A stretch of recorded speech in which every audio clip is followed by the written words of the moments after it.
Okay, Assalamualaikum warahmatullahi wabarakatuh. Okay, sekarang kita tengok, kita terjah sebiji kereta autonomous electric vehicle conversion di Politeknik Sultan Azlan Shah.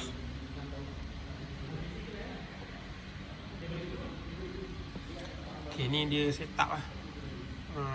Satu company yang setup dia punya motor lah. Di motor gerakkan gearbox untuk gerakkan tayar.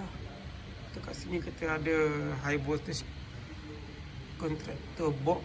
Ui, macam low voltage PDU.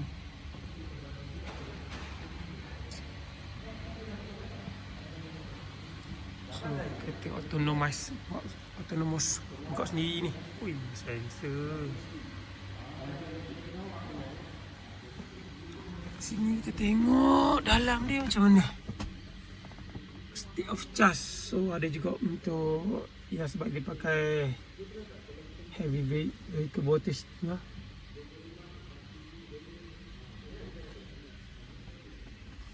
Ada AV controller unit. Second NR.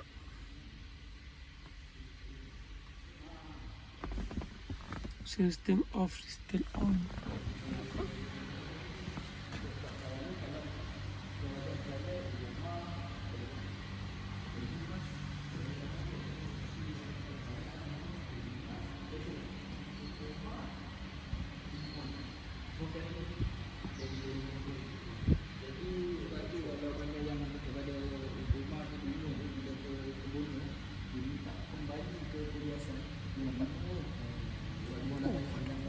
USB module.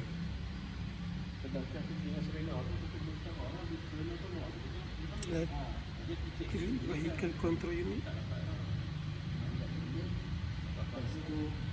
High voltage ni bateri dia.